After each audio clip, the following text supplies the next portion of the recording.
Good evening, everyone. My name is Andrew Fracknoy.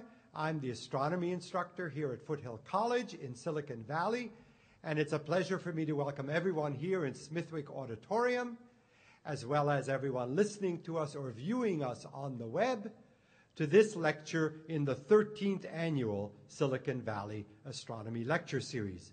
This series of public lectures is co-sponsored by the Foothill College Astronomy Program, by NASA's Ames Research Center, one of the key research centers that NASA has around the country, by the SETI Institute, the Search for Extraterrestrial Intelligence Institute, an organization devoted to understanding more about life in the universe, and by the Astronomical Society of the Pacific, a venerable organization devoted to the public understanding of science. So on behalf of all those sponsors, I'm delighted to introduce tonight's speaker, one of my favorite people in astronomy, Professor Gibor Basri. He has been a professor at the University of California, Berkeley for more than 30 years, teaching not just astronomy, but also a course on science fiction with good science in it, a topic I'm very interested in as well. He is known worldwide as one of the discoverers of brown dwarfs, which are the special topic of tonight's discussion, and an expert on low-mass stars and stars that are too small to succeed. And that's going to be his topic tonight. Professor Basri has used telescopes ranging from the giant Keck telescope in Hawaii to telescopes in space like the Hubble Space Telescope and the Kepler telescope, which is in orbit searching for planets around other stars. In addition to his work in science, he has long made the promotion of science in underrepresented communities a mission in his life and career, and he is now the Vice Chancellor for Equity and Inclusion at the University of California at Berkeley. Tonight, he will treat us to a discussion of the topic that is uniquely his own, brown dwarfs and free-floating planets, when you're just too small to be a star.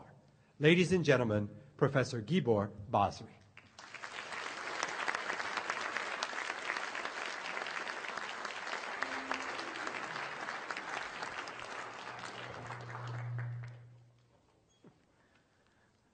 Thank you so much, Andy. It's a pleasure to be back. This is not my first appearance at this particular setting. The last time I was here, I think I was talking about what is a planet. Mike Brown was a student in our department before he killed Pluto, and he and I actually disagree about Pluto, but we wrote an article together about what the definition of planet should be, so we're friends. I came into the subject of what a planet should be through the discovery of brown dwarfs. So, planets, the definition of planets has two ends to it. One of them is, when are you too small to be a planet? Not the title here. And that's where the Pluto controversy came in. But the other end of it is, when are you too large to be a planet, or too massive to be a planet? And that was how I got into this topic. But that's not really what I'm going to talk about today. Today I'm going to try to sort of give you a feel for what has happened since we discovered brown dwarfs in 1995. What have we learned since then? Now, a lot of what we've learned is really physical.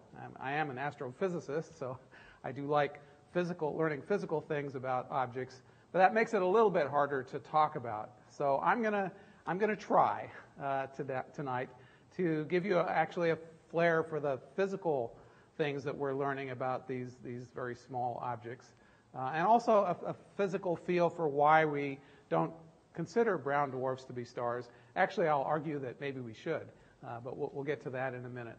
I wanted to start with this. Let's see. I should have figured out how to work this laser before I started.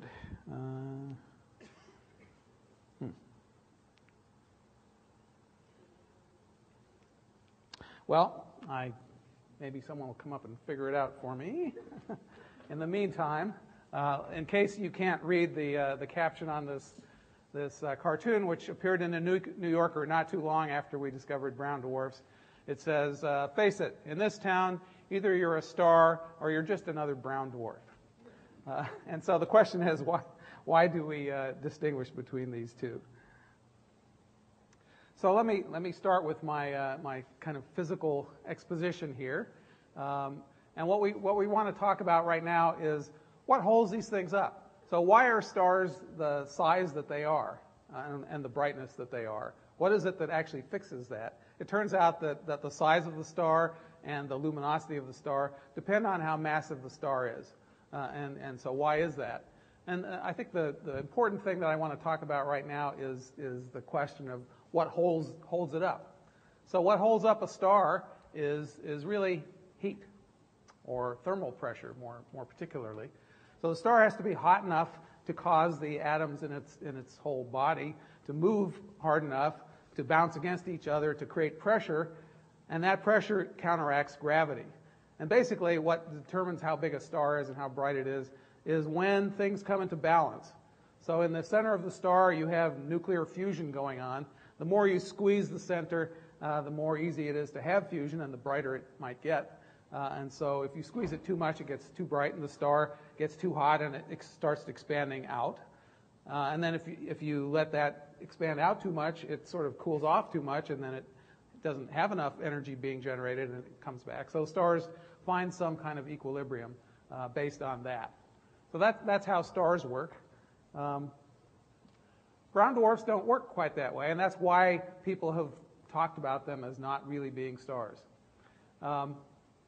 So there's another way to support an object like this, objects of this mass, and brown dwarfs lie in the mass between sort of about 13 times the mass of Jupiter and about 75 times the mass of Jupiter, which is about 7.5% the mass of our sun. So these are small compared to our sun, less than 10% the mass of the sun, but they're kind of big compared to Jupiter, so well over 10 times the mass of Jupiter. It turns out there's another weird kind of pressure support you can get. So electrons are what are called fermions, which you don't need to know what that means. What it means is, though, they don't really like each other that much. And in particular, electrons don't like to be too close to each other, and they don't like to be in the same state either. And so as you start jamming electrons together in the center of an object like this, they start trying to get away from each other, basically, and that creates a pressure. And it's a pressure called free electron degeneracy. I don't want to talk about why it's called degenerate. It's not a moral statement. But at any rate, it's a little bit like you have a cup of electrons, and they don't want to be in the bottom of the cup. And so as you add electrons, they go up the sides. And if you try to push on it, they resist. They don't want to all get crammed to the bottom of the cup. So that's the source of pressure that a brown dwarf has. That kind of pressure doesn't actually depend on how hot it is. That just depends on how much you've squeezed it. So what happens in stars is they're hot enough that the electrons manage to stay away from each other well enough that they don't get into this state. But in brown dwarfs, the object gets too dense in the center before it gets hot enough, and the electrons then hold it up that way, and it doesn't have to generate heat. And so this is why brown dwarfs have a sort of a different character than stars. For most of their lives, they're under no obligation to generate any heat, so they can cool off, and what holds them up is free electron degeneracy. Just to sort of complete the picture, planets, or people for that matter, are really actually also supported by electron degeneracy of a sort. You all probably are familiar with this metaphor for an atom, I should say, where you have the electrons running in orbits around the nucleus. What determines chemistry is that also those electrons don't all want to be in the ground state either. They're subject to those same rules. And so when you have atoms with a bunch of electrons around them, the electrons actually need to stay away from each other, and they form shells which are further and further out. And that is actually what gives us our volume. If you took the electrons and let them sit on top of the nucleus, we would all shrink to tiny particles smaller than bacteria. So we're almost entirely empty space, us as people and our planet as well. And that's because electrons don't really like each other. But in the case of normal objects, like we're familiar with, the electrons are bound to nuclei, whereas in a brown dwarf, they're actually freely floating around. So one thing I wanted to point out is, in that kind of support, if you add more mass to something, it gets bigger, right? If you eat too much, you get fatter. If you dump a bunch of material onto a planet, it gets larger. That's not the same case when you have support by free electron degeneracy. If I add more stuff onto it, that wants to squeeze it harder. And in order for the electrons to resist it, it needs to actually get denser. So then they feel more need to stay away from each other to hold up this extra mass. So what actually happens for brown dwarfs and also white dwarfs is that if you add mass, it actually gets smaller. So it turns out that brown dwarfs are really smaller than Jupiter, for example. Even though they have 10 or 20 or 50 times the mass of Jupiter, the actual physical object would be smaller than Jupiter. And white dwarfs, which are basically dead stars, so our sun will eventually become a white dwarf, they have even more mass, so that might have a whole solar mass in it, but it'll be even smaller yet. So actually white dwarfs are more like the size of the Earth, and brown dwarfs are kind of the size of Saturn, maybe.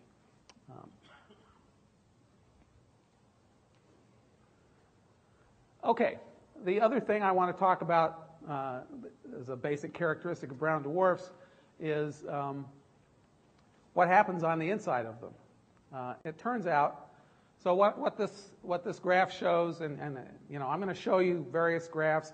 It's not that I want you to actually understand them. I just want them there as a prop while I talk about the basic physics behind it. So this graph shows on the vertical axis temperature, and on the horizontal axis is actually age, the age of the object. And it's a logarithmic scale, so here is 10 million years where it says -2. This is 100 million years, and 0 there is a billion years. So this is actually an evolution of the temperature in the middle of the object as a function of time for objects of different masses. So what you can see is for stars, which are the blue lines on top, the central temperature, that is how hot it is in the middle of the star, grows with time, and the scale there is in millions of degrees. Up to 3, 4, 5, 6, 7 million degrees in the center of the star, and eventually levels off. Why does it level off? Well, because of what we were talking about before. The star finds the right equilibrium. It generates just enough energy for its size and its luminosity. Everything's happy, and it stays there.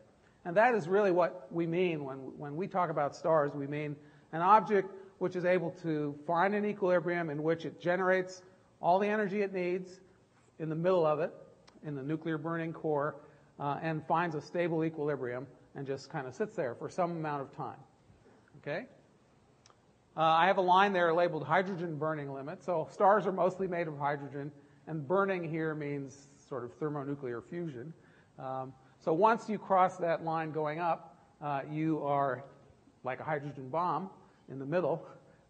Actually the sun is like 100 million hydrogen bombs going off all the time, but it has a lot of mass to support, so you need a lot of energy.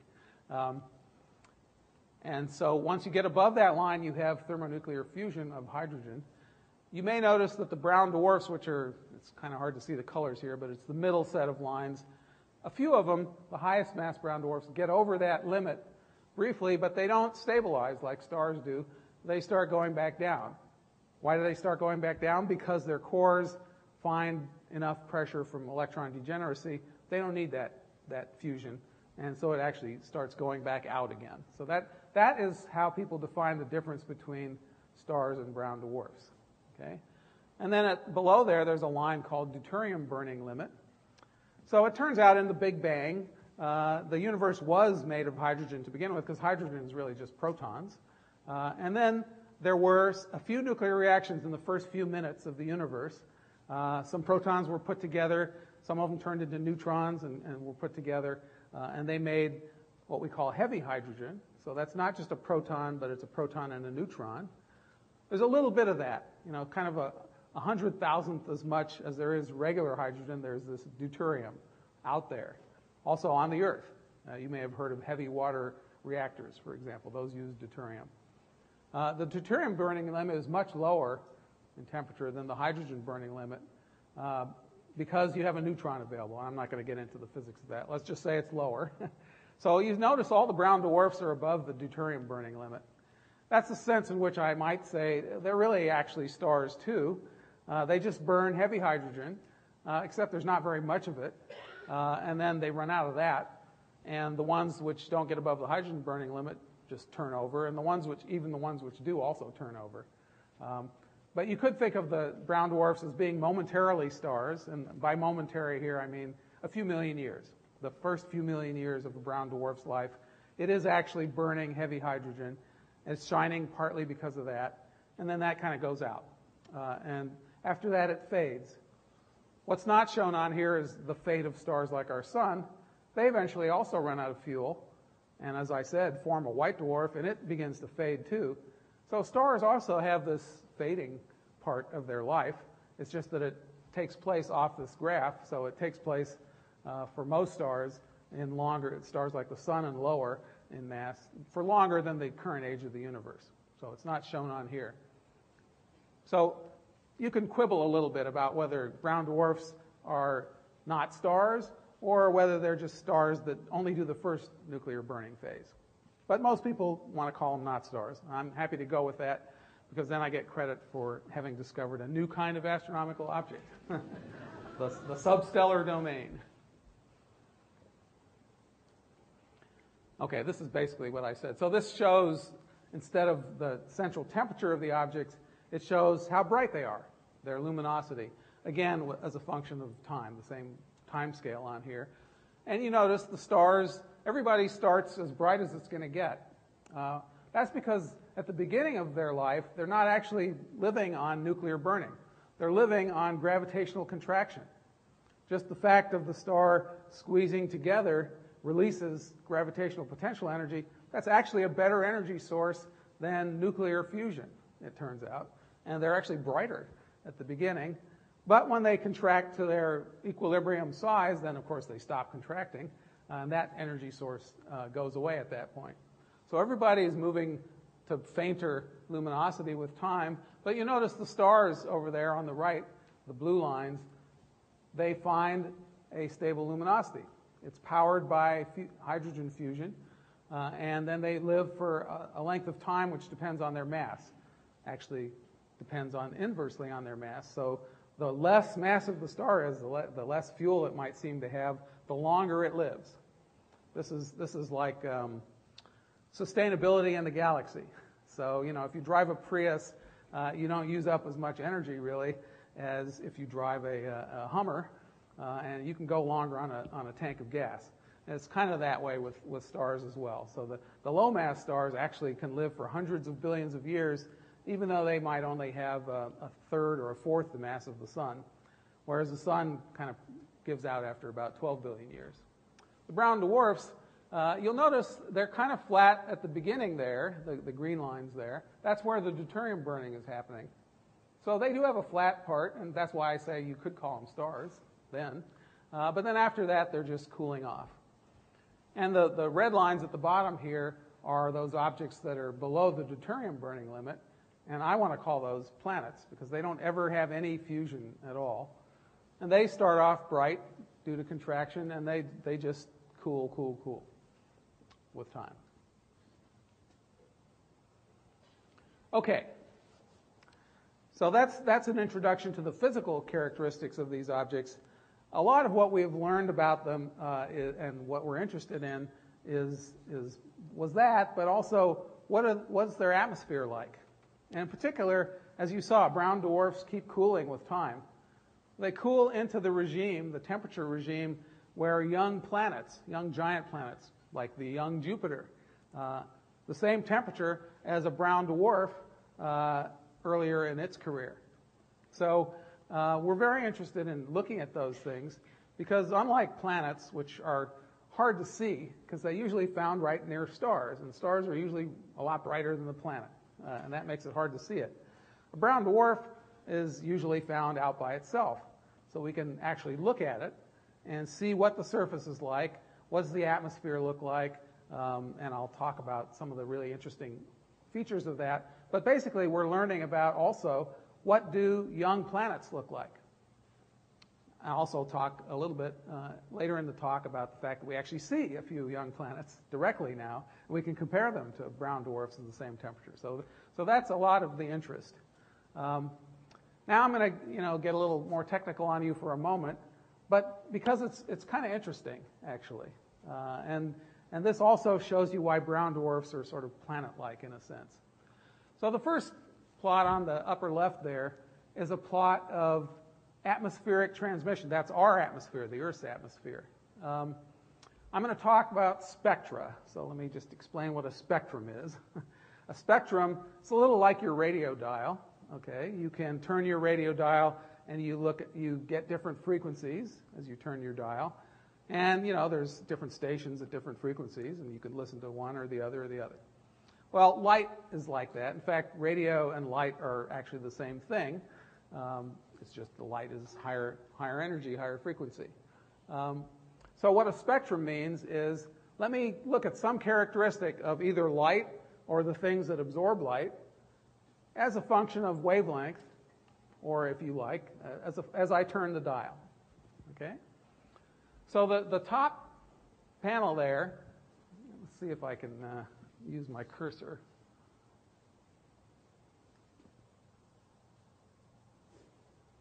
Can people see the arrow there? All right. Sorry, I didn't bring a laser. I should have brought one.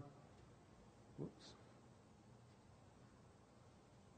This top panel here shows the atmospheric absorption. This is the Earth's atmosphere as a function of wavelength. And you don't need to know what wavelength means. All you need to know is that this blue band here is what we call the infrared. So you can't see that with your eye. It is longer wavelength, it turns out, than your eye can see. But, if you put on night vision goggles, they work in the infrared, and for reasons that I'll explain in a minute. This yellow band right here, that's what your eye can see. So this little segment of this graph is the region in which your eye works. That's the visible, what we call the visible part of the spectrum. And, not surprisingly, I don't know why this keeps going away. Not surprisingly, the absorption in our atmosphere is pretty low there. You knew that. That's why you can see me, right? Air doesn't absorb a lot of light in the visible part of the spectrum. Of course, it's no accident that our eyes evolved to operate there where the air is pretty transparent.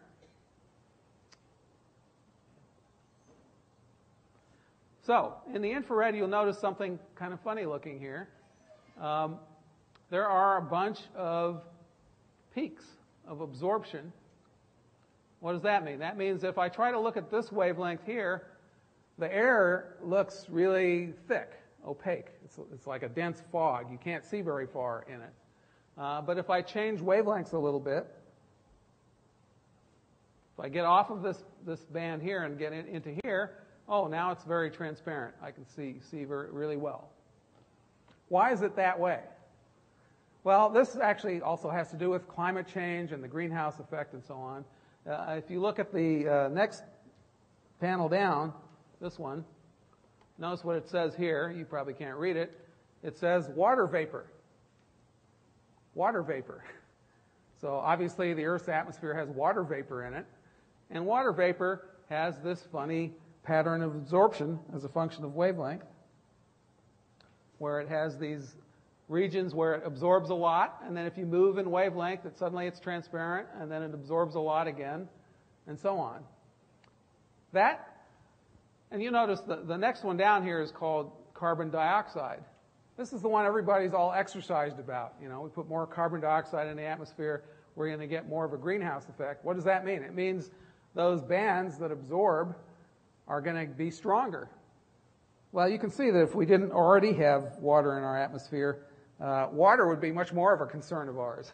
That's a pretty major greenhouse gas there. That has lots of big, huge blocks that block infrared light, block heat, and would make our planet quite a bit hotter. In fact, it does make our planet quite a bit hotter.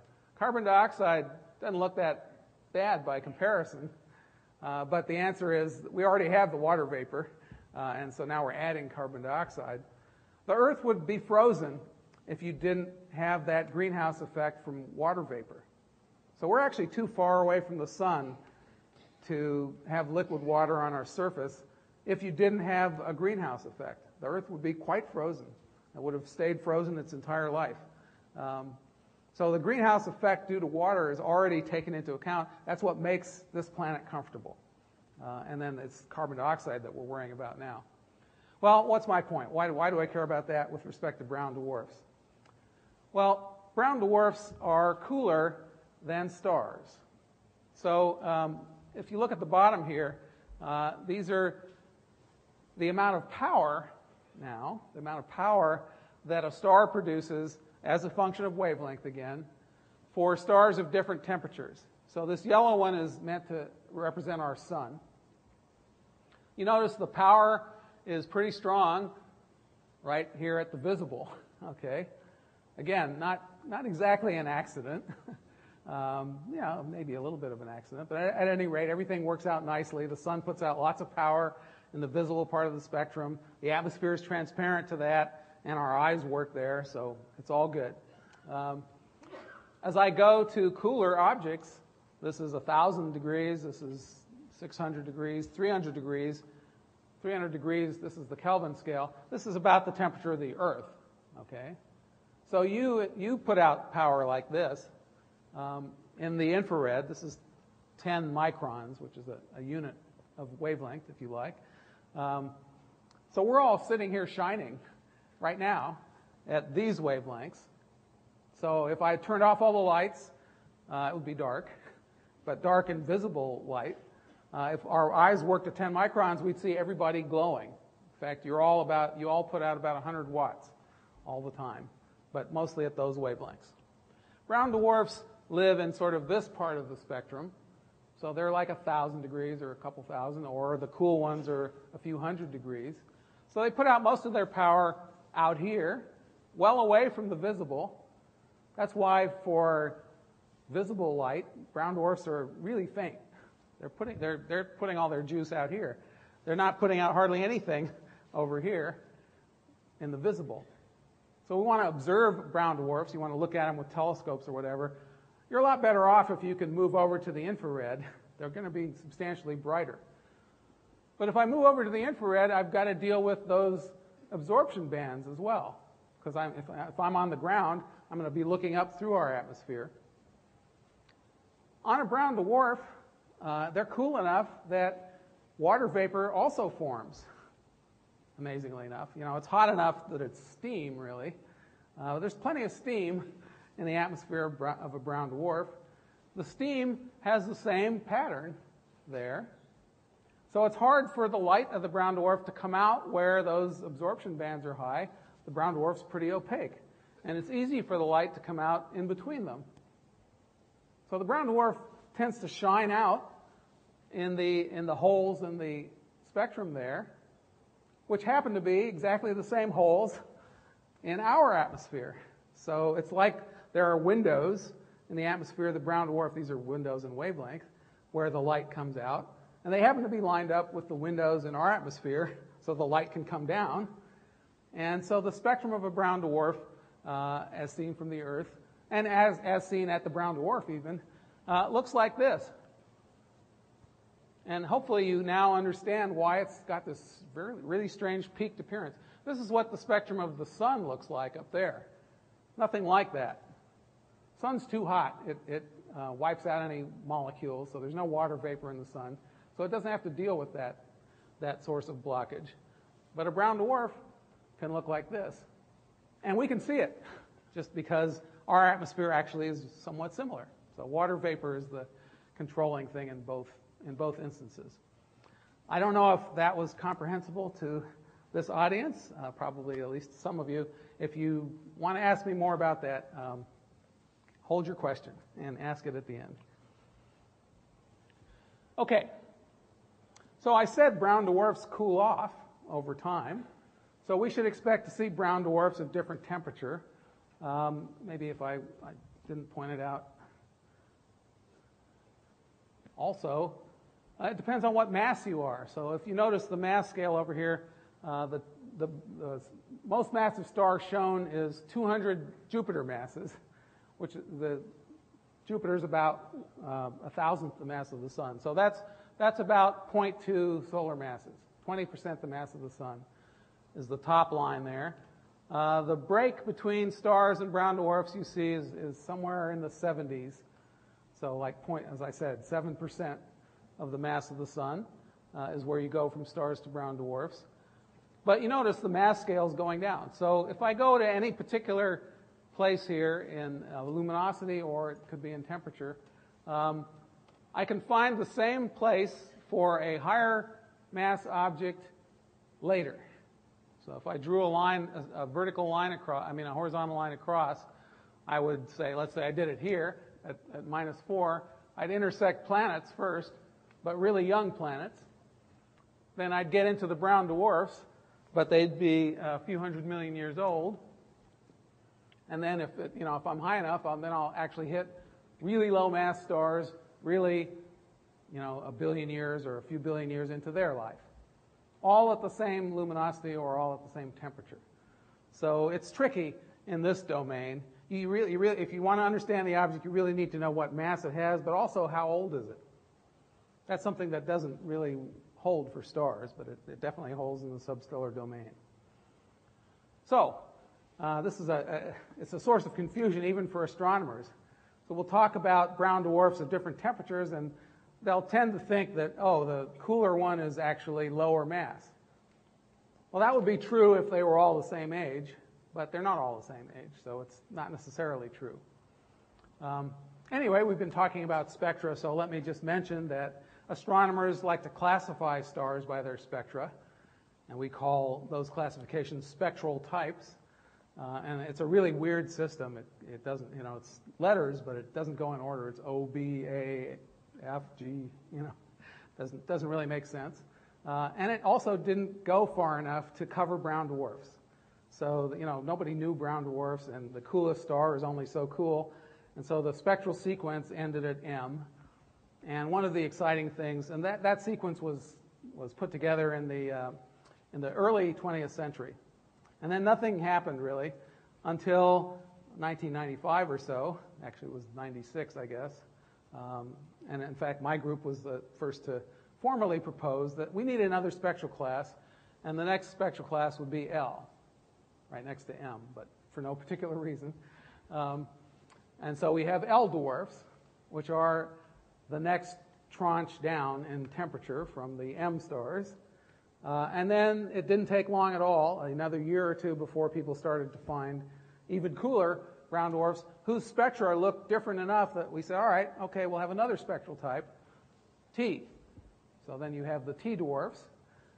And it was hypothesized there needs to be one more after that because of the molecules that are in these objects. So it turns out that, I show this here a little bit, an M dwarf, if you look in the visible part of the spectrum, the features you see, so you see these little cliffs in the spectrum, and they're labeled with really weird molecules. So this is vanadium oxide. That's a pretty strange one. There's not a lot of vanadium in a star, but it turns out that vanadium oxide creates one of those absorption features that I was talking about with water earlier, and actually influences the spectrum. This is titanium oxide. So M stars, the M spectral class, is actually characterized by that. It has bizarre molecules with heavy metals. Heavy metal oxides is what actually sets the shape of the spectrum. These are L dwarfs here. You see, that doesn't really look anything like that. We get this huge feature here, and an even huger one out here, which is so absorptive that it's really hard to see any light in it, but we know it's there. That one is actually one you're familiar with. So you go outside and look at the street lamps, the yellow ones, those are sodium lamps. Sodium, it turns out, in the L dwarfs, it is the alkaline atoms that create the spectrum. This feature here is not sodium, but potassium. And these next big things are cesium and rubidium. So those of you who know your periodic table will recognize that it's the alkali elements which are creating the spectrum of an L dwarf. Now, why is that? Well, it's really cool. It turns out there are a couple of things that go on. These heavy metal oxides actually start glomming together and making heavy metal oxide grains. So it's actually getting dusty in the atmosphere of the brown dwarf. And so then they don't absorb the light the same way. And they kind of disappear from the spectrum. They're still there, but now they're dusty grains. And they kind of created just a haze.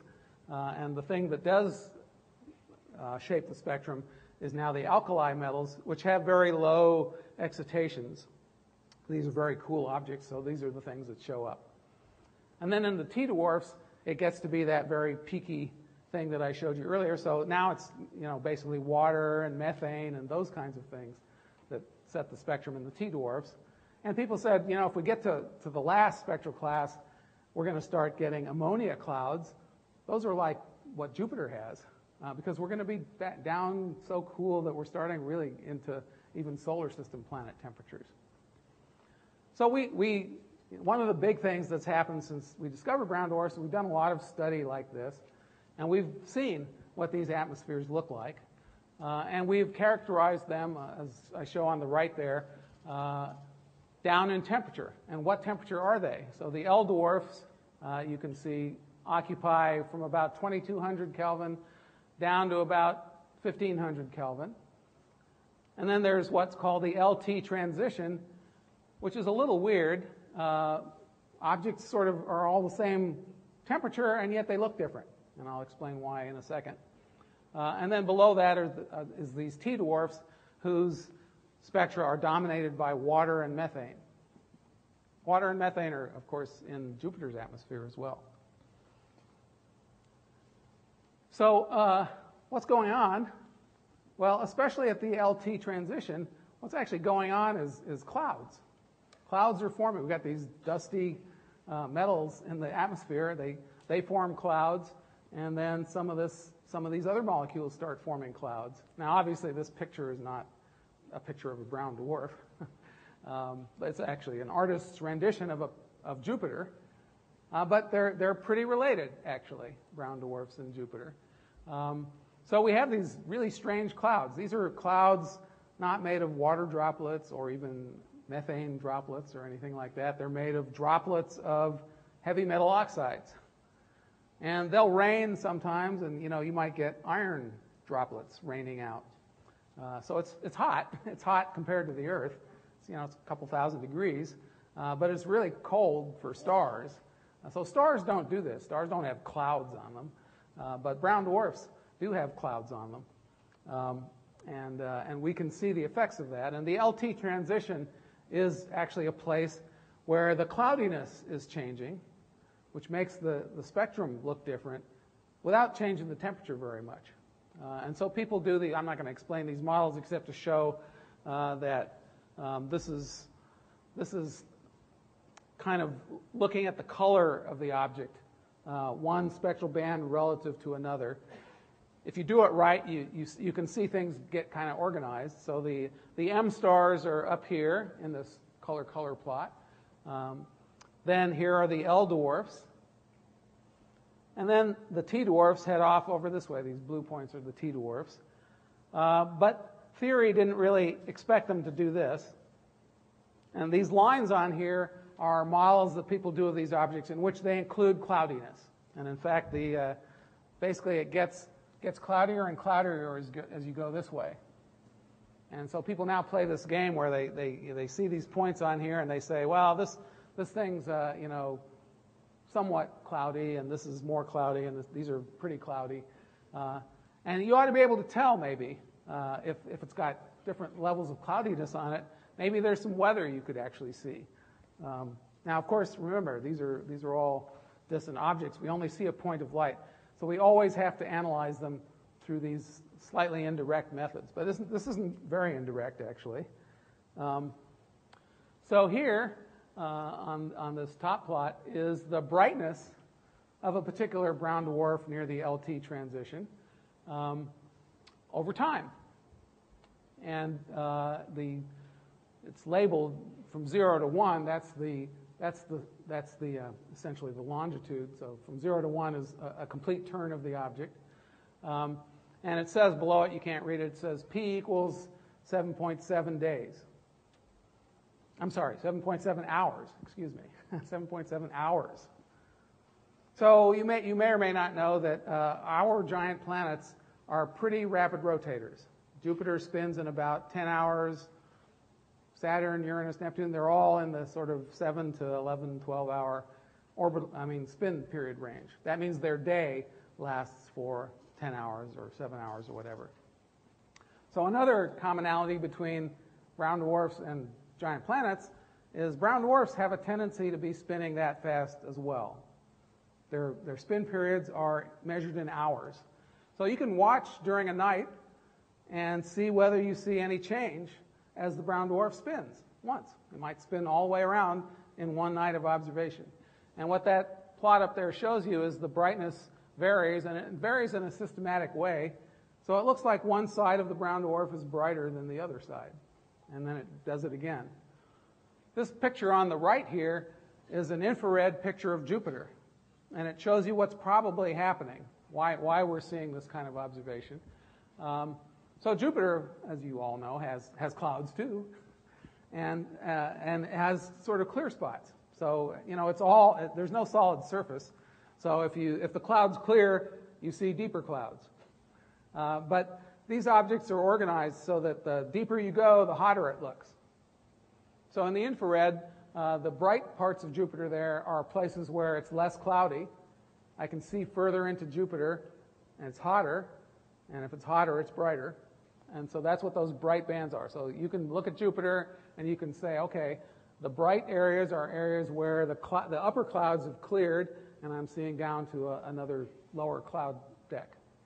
Well, suppose the other side of Jupiter didn't have that particular cloud pattern on it. Maybe it was more filled in.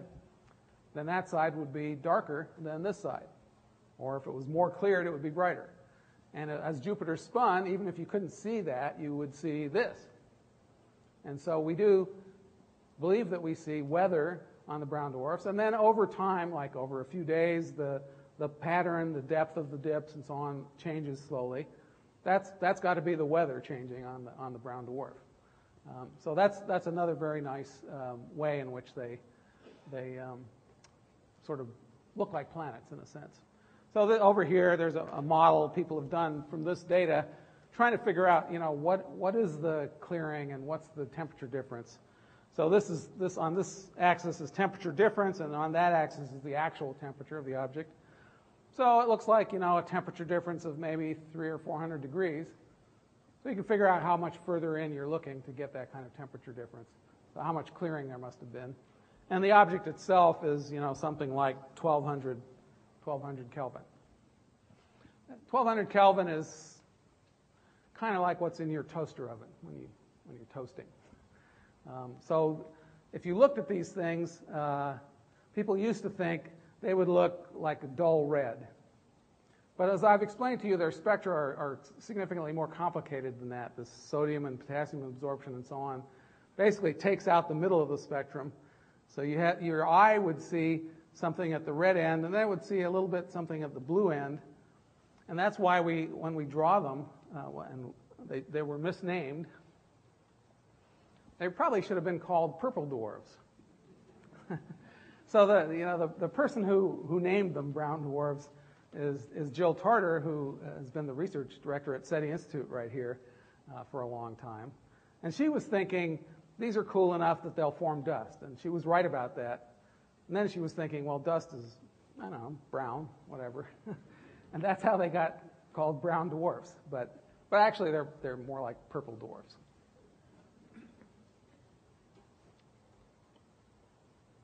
Okay, so let me tell you a little bit other kinds of things about the brown dwarfs. For one thing, they're not all alone. So brown dwarf binaries are certainly found. The upper picture there is a picture I took.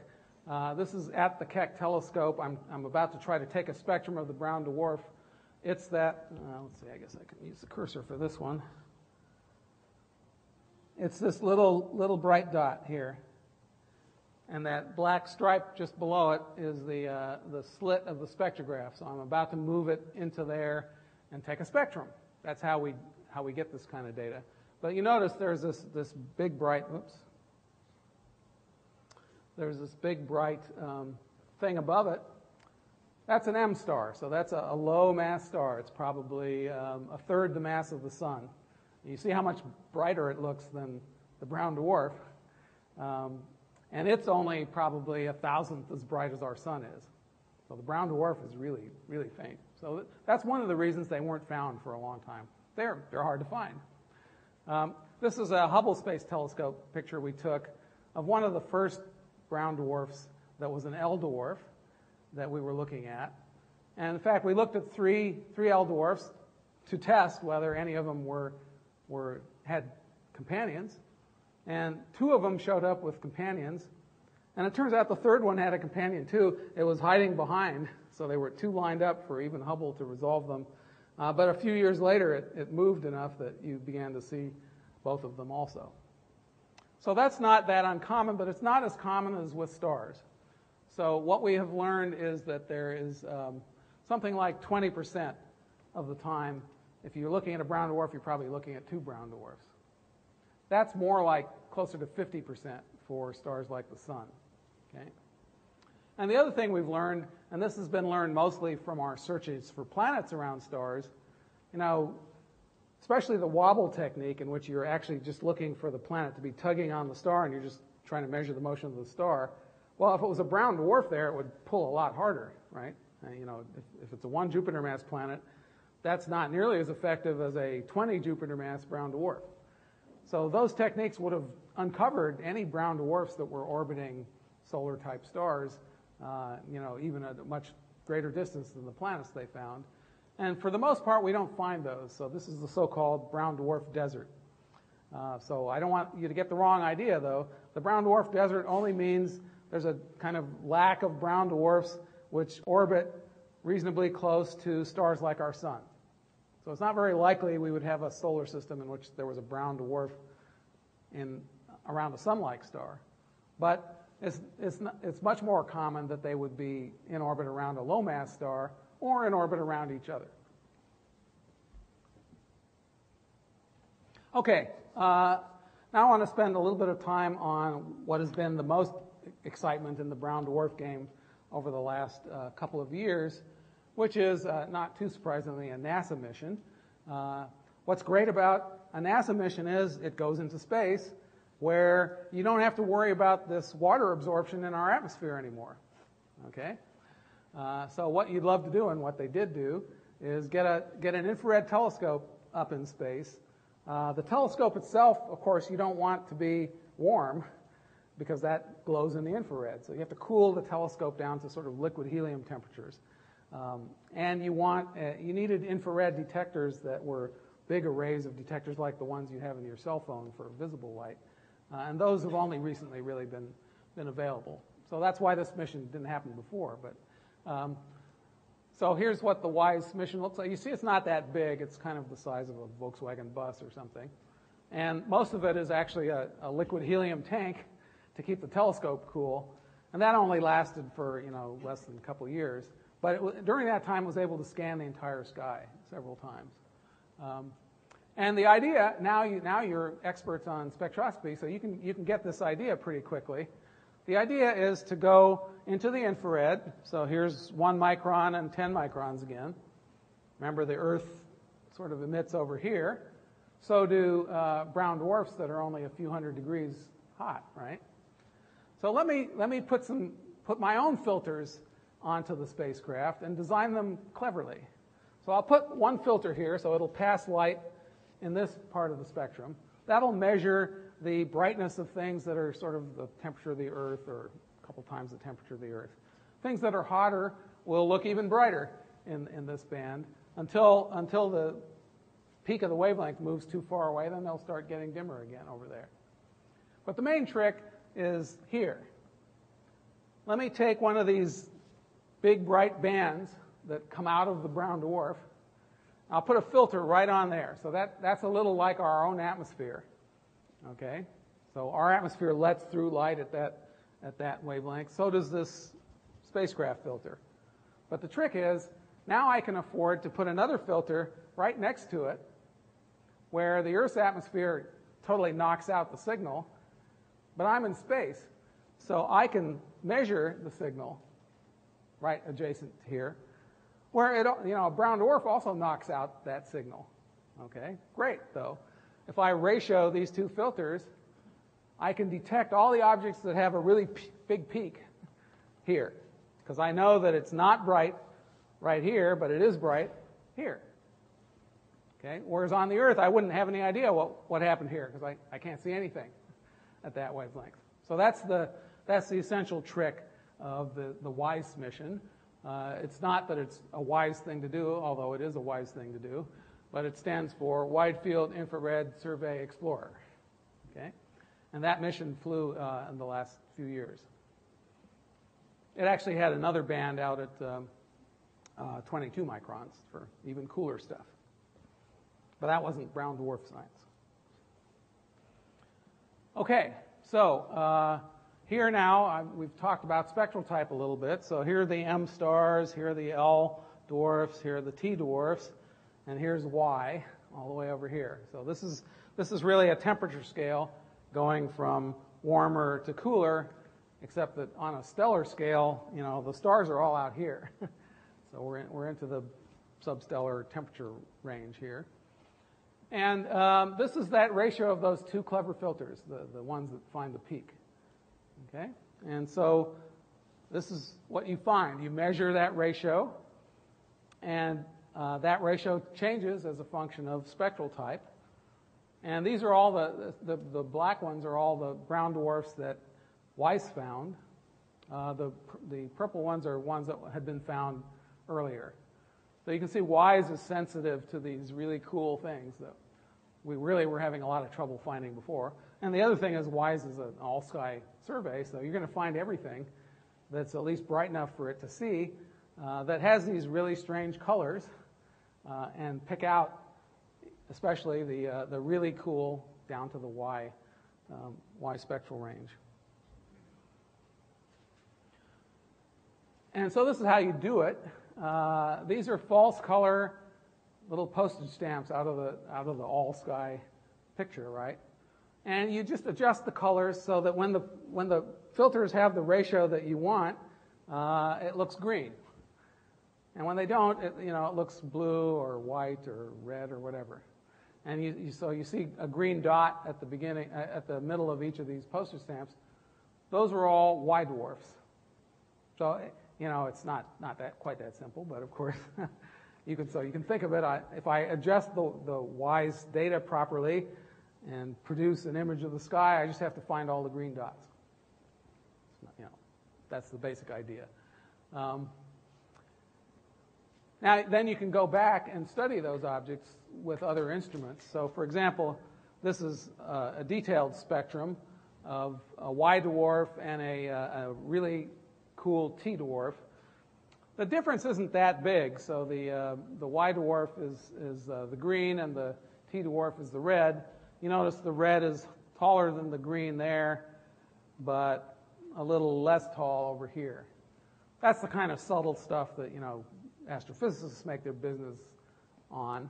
And then you can go to models and say, well, why did that ratio change? And you'll notice that there's some labels here. So this is methane, so we know there's a methane absorption there and a methane absorption here and a water absorption that's kind of there also. So you'll notice the brown dwarf doesn't get much light out in that part of the spectrum. And then it starts to transmit again, but then there's another methane band here. And the ratios of those bands and the intensities of them depend on temperature. And so that's how we can take a spectrum like this and turn it into physical properties of the object itself. At any rate, the first Y dwarfs were then discovered by WISE. So here are a couple of record setters. This is the coldest known brown dwarf. This is a picture with the mighty Keck. Okay, in the infrared, so that you try to make it bright. The red circle, you may not be able to see it. The red circle around a little tiny black dot, that's the white dwarf. The other objects, the black, it's a negative, so the black things are other objects in there. So it's incredibly faint, even with Keck, even in the infrared. And you probably never would have found it if Weiss hadn't located it. But this thing's pretty cold. Okay, has a temperature, and so we have to model the spectrum. So this red line here is a model spectrum. This thing is way too faint to actually take a spectrum like that.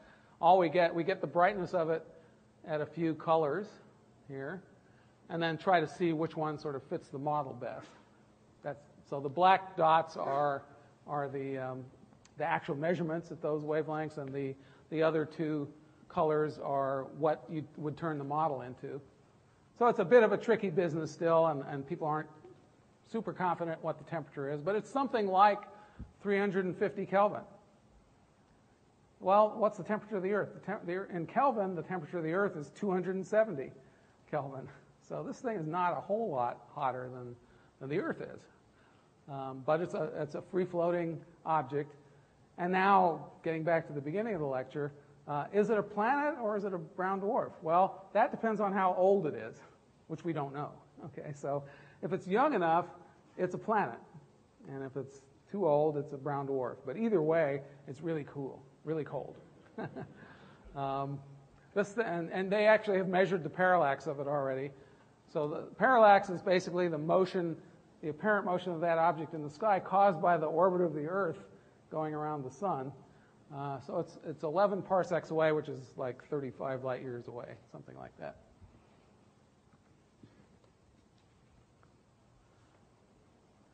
But then we also have the closest brown dwarf, which actually turns out not to be one brown dwarf, but two. This is quite recent. This was announced earlier this year. Also discovered by Weiss and then followed up by ground-based telescopes. This one's only 6.5 light years away. So those of you who know this stuff will know that the very closest star to us is Proxima Centauri, which is an M star, which is about 4 light years away. So this isn't much further away. It's the third closest object currently known to our solar system. It is not a T dwarf or a Y dwarf. It's actually an L8 and T1. This is a Weiss image of it. Weiss doesn't have a great spatial resolution because it's operating in the far infrared. But then you can take a Keck picture, and actually in this case you see two, like that picture I showed you earlier. So it's two brown dwarfs, temperatures of sort of 1300 and 1200 Kelvin. Again, don't know how massive they are because we don't know how old this thing is. But best guess, based on how it's moving through the galaxy and so on, something like 50 and 60 Jupiter masses for those two objects. Their apparent separation on the sky, we do actually already have a parallax for it, so that's how we know it's 6.5 light years away. So those are only about 3 AU apart. So that's like the asteroid belt and the sun, something like that. That's how far apart they are. And their orbital period is something like 20 years. And the South African Large Telescope actually took the first resolved spectrum of them. So that's how we know the spectral types. So those are the two spectra down there. You notice this big potassium absorption we talked about earlier. So that's an L dwarf. And here you can see the two separate components, so they got them both. So everybody's pretty excited about this thing right now. It was unclear whether the very closest thing to the sun would be a star or a brown dwarf. The way we're thinking now, that there are probably about a few percent as many brown dwarfs as there are stars. So that would mean the odds are that the closest thing is a star. But that wasn't known 10 years ago, and this one's close. So on the other hand, I think Weiss probably has found all the close brown dwarfs. I don't think everyone has, and the data's not fully reduced, but this might be it. This might be the very closest brown dwarf to us. Okay, and then I did also want to talk about what I would call free-floating planets briefly. Now, if you want to see free-floating planets, you want to catch them young, right? We saw that. The younger you catch them, the brighter they are, and the hotter they are. So the best place to look is where stars are just being born now. And so that, people will recognize the Horsehead Nebula. This is what's called the Sigma Orionis star formation region. This has been one of the happiest hunting grounds for what we would call free-floating planets. So, very red objects, although you can never trust colors on an astronomical picture. But they actually are very red.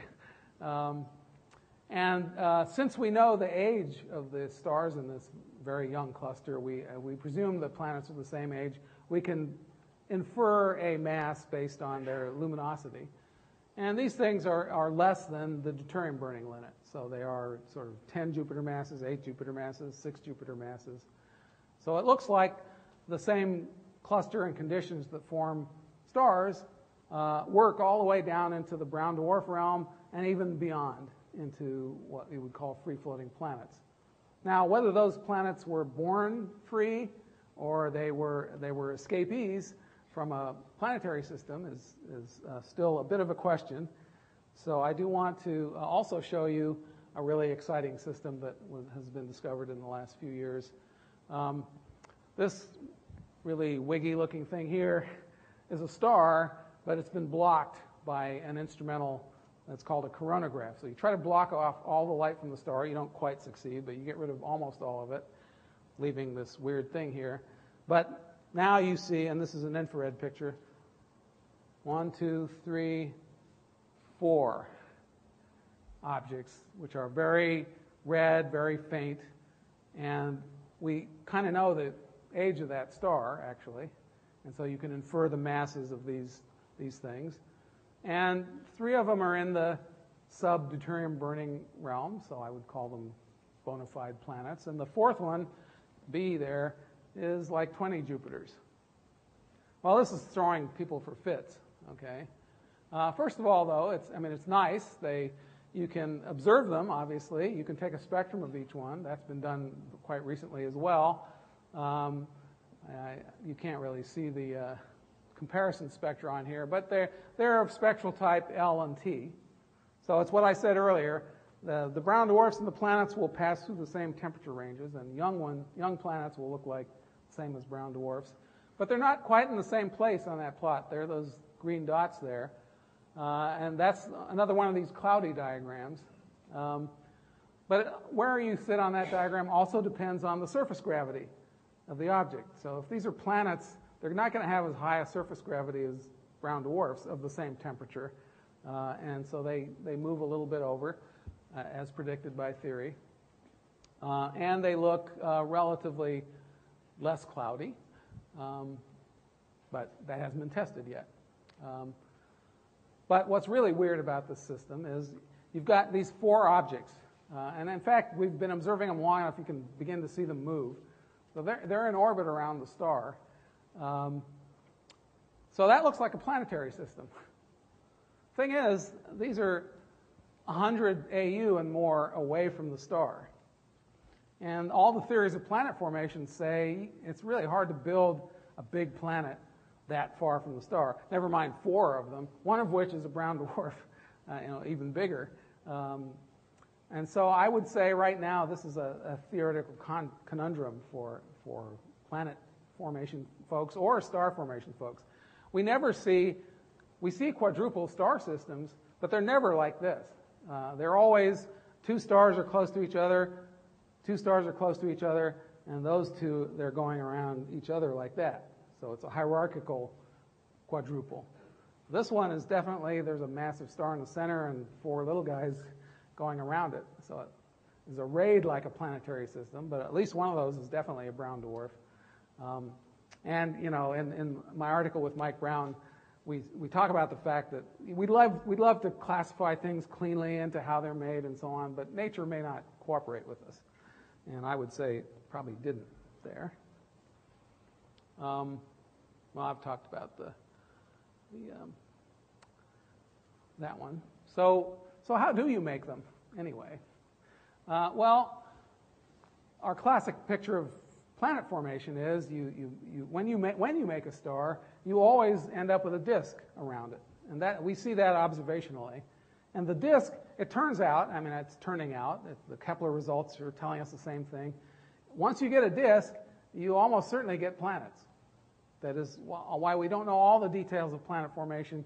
It looks pretty good at this point to say that if you've got a disk, you probably have planets. But how do you get really big planets? There are two competing theories. One is you make little planets and then you keep piling stuff on until you get a big planet. That's sort of a classic planet formation theory. The other possibility is the disk has either some kind of instability in it or maybe a vortex or something in which material ends up being collected in one place pretty rapidly, and you can build up a 10 Jupiter mass object that way. So that's called gravitational collapse. These are computer models over here of things forming. This one forming in the classical way, so it got built up from smaller things, but now it's getting material out of the disk. They tend to open up a gap in the disk, but that's not really stable, and stuff flows in across the gap in two streams, and actually I've studied a T-Tauri star where we see that happening on a stellar scale, so it definitely happens. In the upper plot, what happens is they just made a disk which was sort of substantive enough that it was pretty unstable, and it basically just collapses and makes a bunch of reasonably high mass objects. But astrophysicists are not settled on these models. People argue vociferously about whether that upper model has unrealistic conditions or not, or they did the computer simulation right. So that's kind of where we are at the moment. Meanwhile, nature is, giving us the truth that we have to test against. The general population of brown dwarfs probably forms the same way as stars, and this is a computer simulation again of a interstellar cloud with turbulence in it that's dense enough that it goes gravitationally unstable in places where the turbulence just happens to pile enough stuff up. And all those white dots in there are stars or brown dwarfs that have formed out of this cloud due to turbulence. And you can see material still flowing in along filaments, and then it gets into this dense region and starts making stars or brown dwarfs. And they get kind of the right fraction of brown dwarfs out of models like this. For those of you who've seen pictures of the universe making galaxies, this might look similar, and it is. It's the same kind of process, basically. And then the other consideration with brown dwarfs is maybe they just get kicked around by stars, and that's why they don't end up as real stars. So those same models, which produce stars and brown dwarfs, and when you look in detail, what happens is you get the star-forming region. You can actually see two stars forming at the center of that disk there, and they trigger further instabilities, and another object forms. And then what happens is you end up with a couple of pairs there, and one or two objects get thrown out as all this complicated orbital dynamics goes on.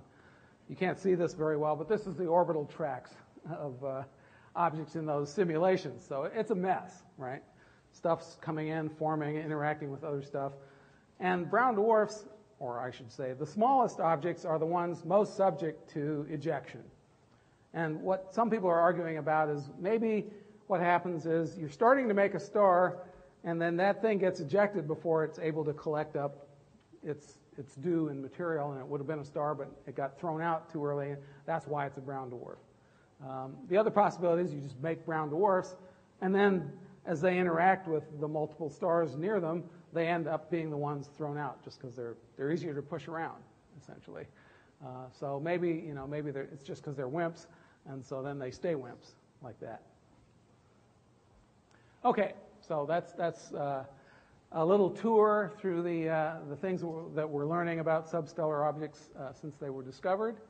So in less than 20 years, since these objects were hypothetical in 1994, we've seen all the way down to planet-like temperatures, even almost Earth-like temperatures at this point. We've seen objects being born. We've seen objects that have cooled over the age of the galaxy. There's a lot of really interesting stuff happening right now about clouds on brown dwarfs and weather, and actually the difference between L dwarfs and T dwarfs may have partly to do with the sky clearing. So you have L dwarfs are cloudy and T dwarfs are not cloudy. And we see them as companions to stars, to each other, and to nobody. And this is kind of where we're going for the next few years. So cloud formation, it turns out, even on the Earth, is not all that well understood. That's one of the headaches in these climate change models, is people don't actually know how to model clouds that well. So maybe we'll learn something here that will help us with cloud modeling. And how that depends on mass and temperature and so on. And then the Y dwarfs, we really have just begun to scratch the surface in the last few months. So there's a lot left to do on the Y dwarf thing.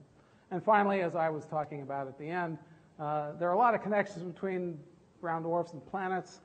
But what are they exactly? Are they related to formation or not? Are the atmospheres different when they're low gravity and high gravity?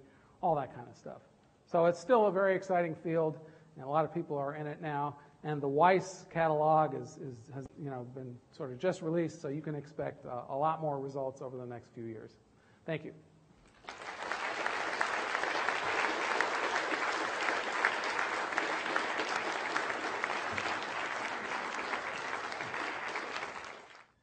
Yes, you mentioned the mass and the size of the brown dwarfs. And from that, I can understand that the gravity at the surface would be quite high, not maybe like the black hole, but quite high. So I would assume that anything that falls on the surface is flattened immediately and the surface is smooth. And moreover, all those clouds should just fall immediately and be flattened. And there shouldn't be any clouds, in fact. So I don't understand. Okay. Thank you for that. The question was, the surface gravity must be pretty high on brown dwarfs because they're so dense and condensed. And that's true. Surface gravity is very high. I guess what I neglected to make clear is, like giant planets, they aren't solid at all. There is no solid surface. It's just a gaseous body. And the clouds form at different layers like they do on Jupiter. Remember, Jupiter has no surface either. It's just clouds all the way down until it's not really clouds anymore. It's just a dense, hotter and hotter plasma. So same with brown dwarfs, except they're hotter than Jupiter. So clouds form where clouds form. I mean, the only ones we can see are the ones far out enough for us to see them. But there's stuff going on below so that there's an optical surface below which you can't see, but that's not a physical surface. So I think that takes care of your questions about things getting flattened. Also on the left. You talked about some pretty heavy elements, vanadium and things like that, and there isn't a lot of fusion going on in these brown dwarfs. So where did that come from? And if a brown dwarf didn't start with any of that stuff, what would it be like? Yeah, well, that's so where it came from is the interstellar medium, and where that came from was supernova explosions. So the vanadium, and titanium, and so on were products of a prior supernova explosion, which was then floating in the interstellar medium and got incorporated into the brown dwarf. If it seems weird to you, I should point out that if you look at the spectrum of our sun, almost all the spectral lines you see are due to iron. And yet the sun is not made of iron. It's just that these heavy elements have a lot of spectral features which show up, and so they dominate the spectrum, and yet they're a tiny constituent of the body itself. So like the sun, the brown dwarf is almost entirely hydrogen, but the spectrum is, a different matter. And then you ask, well, what if the brown dwarf didn't have them? And people do that because presumably when brown dwarfs were being formed right at the time when stars were first being formed, there hadn't been time enough to pollute the interstellar medium with all these heavy elements. In that case, what happens is you don't have all these atmospheric blockers that I talked about. So you see deeper in, basically. So the object ends up looking smaller and hotter, and the spectrum is much simpler. But it's still the same object, basically. But it would have a hotter spectrum that was simpler. Yeah. My question is related to that. In the model you had where they're forming in a star-forming cloud, I would expect the same elements to be in that cloud. Right. And in the development of a star versus the development of a brown dwarf, what happens to the elements? Is that a difference in their composition? No, they're all made the same. So this is something it took astrophysicists a while to figure out. So you take the same star, you turn up the temperature to 10,000 degrees, and you get an A-star spectrum. All you see is hydrogen lines. So there you can say, oh, this thing's made of hydrogen. You turn it down to 5,000 degrees, and now you see a lot of iron lines, okay? But it's the same object. It's just that the hydrogen lines are masked by this absorption of iron, which was there before, but actually the thing was too hot, the iron was ionized, and the hydrogen was nice and strong. Now the hydrogen has mostly drained to the ground state because it's cooler, so that's not giving you big lines, and the iron's present. So, and then as you keep cooling, you start getting molecules forming in the atmosphere. So in the M stars is the first place where molecules actually start dominating what it looks like. So you get vanadium oxide and titanium oxide. Those are, as I say, there's hardly any vanadium or titanium in the thing, but it forms these oxides, and they blanket the spectrum with absorption lines. Even though there's hardly any of it, it is more opaque than all the real stuff. And so it's kind of sitting in a layer above it, hiding what's really there. But the composition is the same in all cases, right? They're all made from the same interstellar medium. Yeah. Hi. One thing you said that puzzled me, which is I know that small stars are much more common than large stars.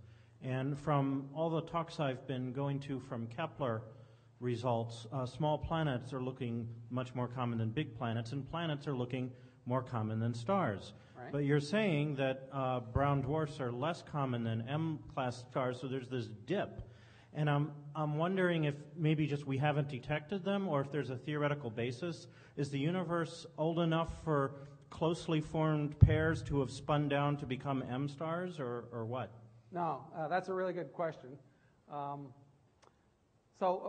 The difference between the frequency of stars and the frequency of planets is likely a formation difference. So you don't make planets the same way as you make stars, for the most part, although there's probably some overlap, which is what I was talking about. But for the most part, the distribution of planet sizes is just divorced from the distribution of star sizes because they're made differently, and in fact, they're made around stars. But the distribution of star sizes is peaked. So as you said, the small stars are more common than the massive stars. About a third of a solar mass looks to be the peak of the mass distribution, and as you go smaller than that, it goes down again. And actually, it turns out there's a very nice theoretical argument for that. It turns out if you say that I need 5 distinct ingredients to do star formation, and I don't need to say what they are even, and each of those ingredients has a sort of bell curve distribution to it, but the 5 are all necessary.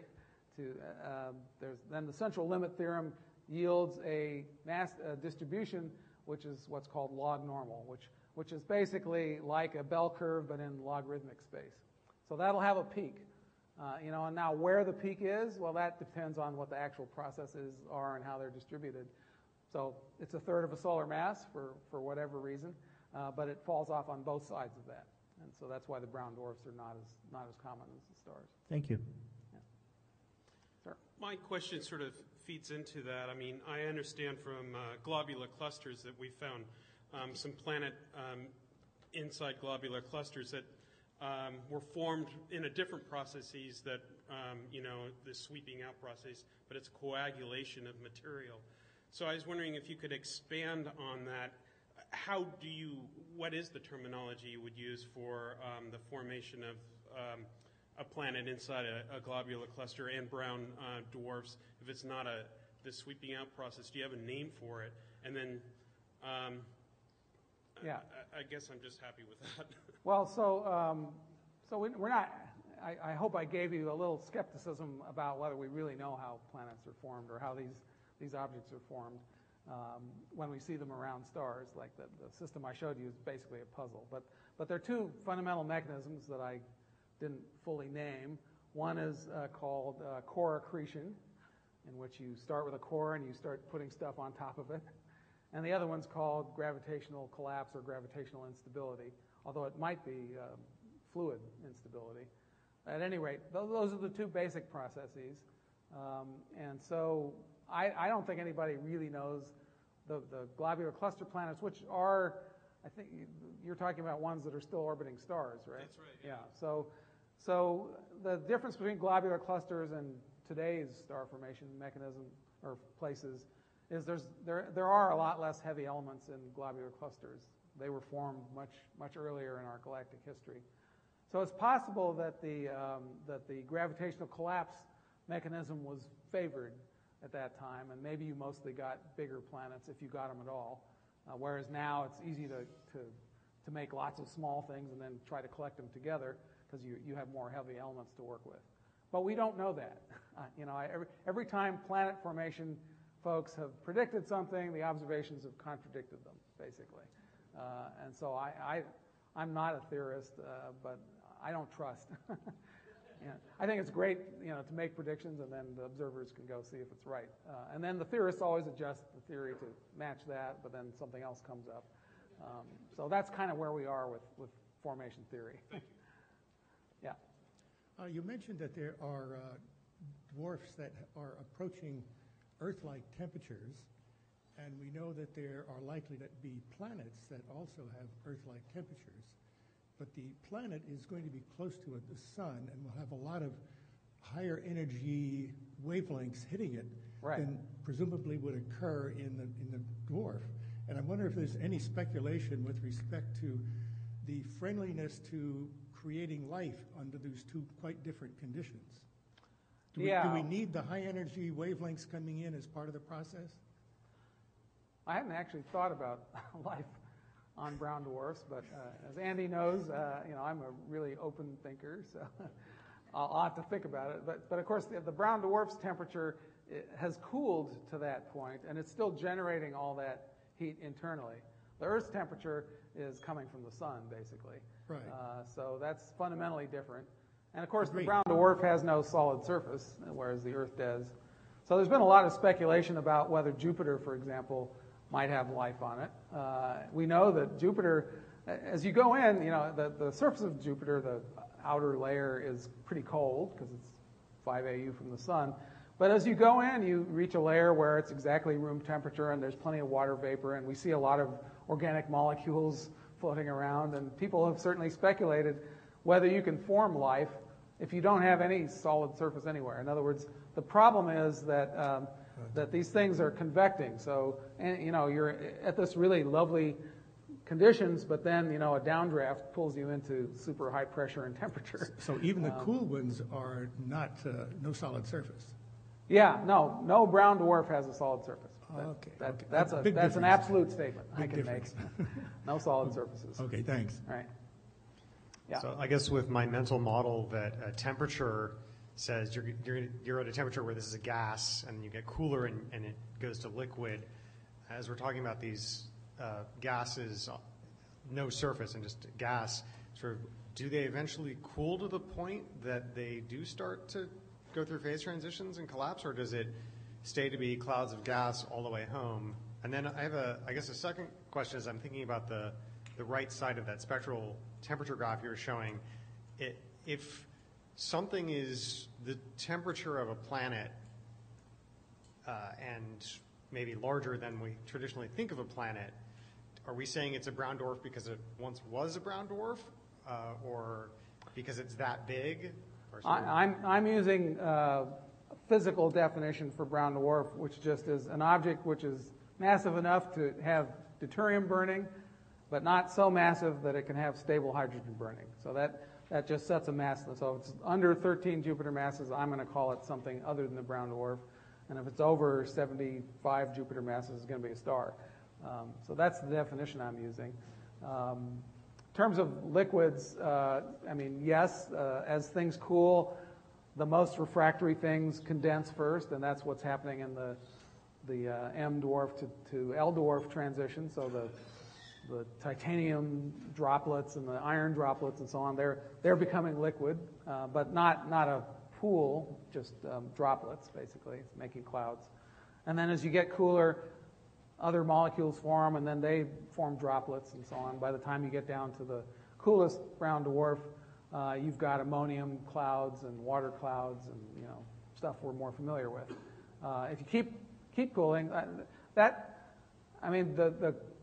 lowest mass brown dwarf is 13 Jupiter masses. The age of the galaxy is 10 billion years. So there is a limit to the coolest possible brown dwarf, and that wouldn't be a lot cooler than the one that we found, basically. So that's kind of where that's as cold as you could have gotten right now.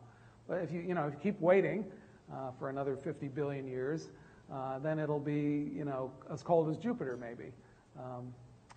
But Jupiter still doesn't have oceans, or it's still clouds and stuff.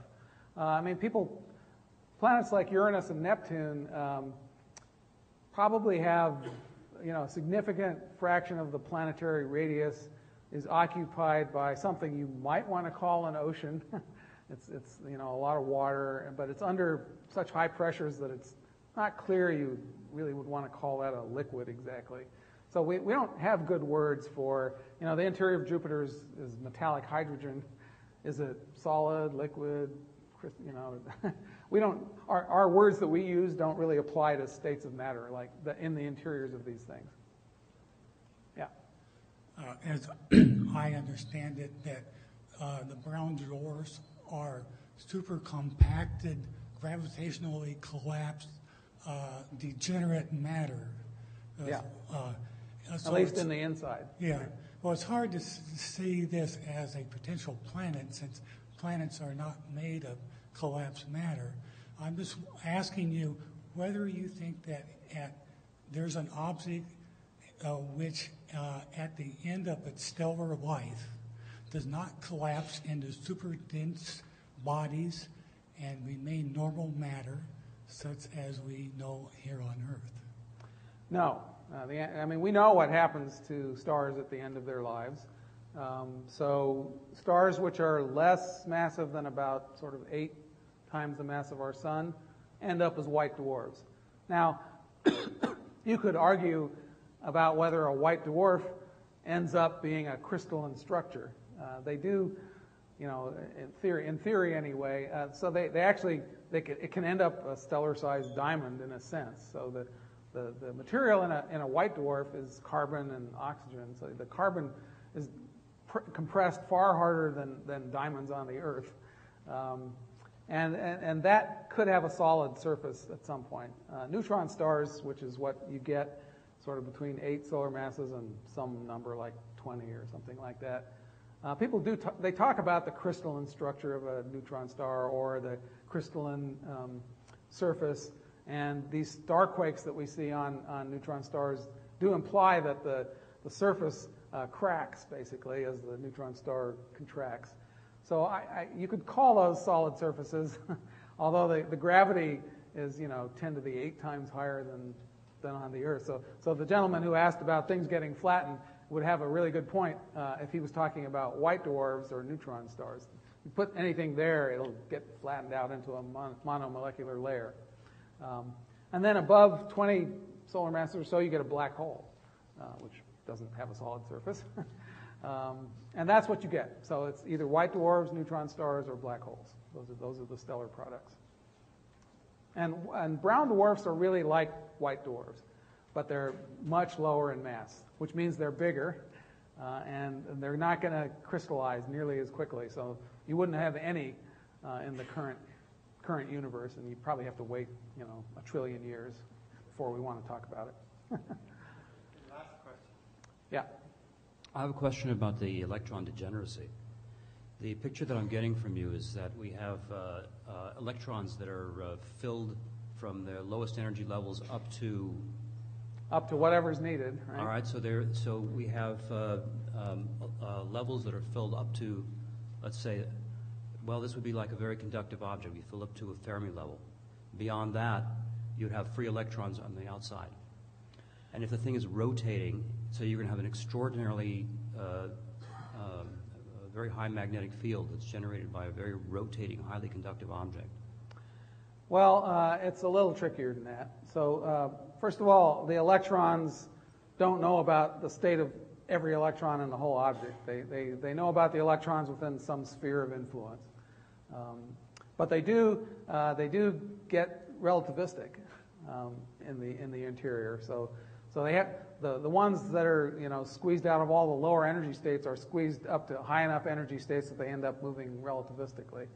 But that's happening in a certain domain, and then it's happening everywhere. But it's not as though you have to have an electron which is at a higher state than any electron in the whole brown dwarf. It's just any electron that's within its sphere of influence, basically.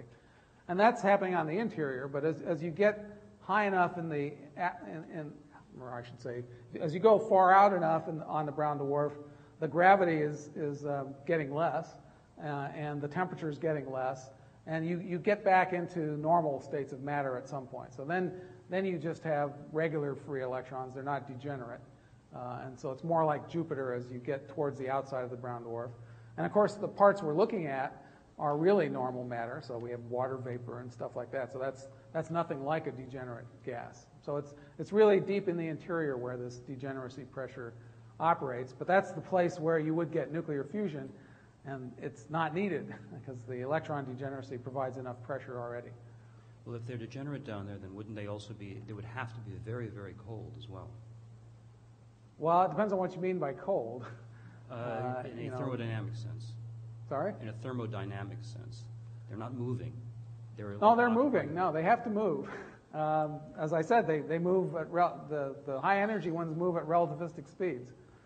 Electrons won't sit still in that situation. Just the ground state electron, even that won't sit still.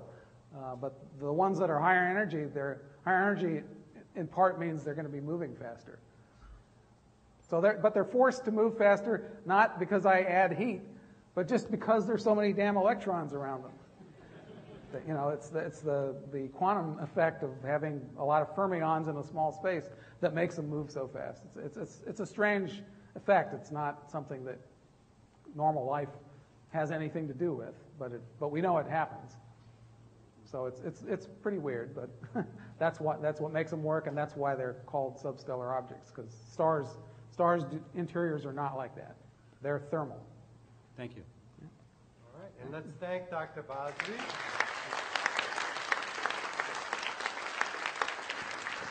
Thank you. Excellent. We'll see everyone in May. Drive carefully.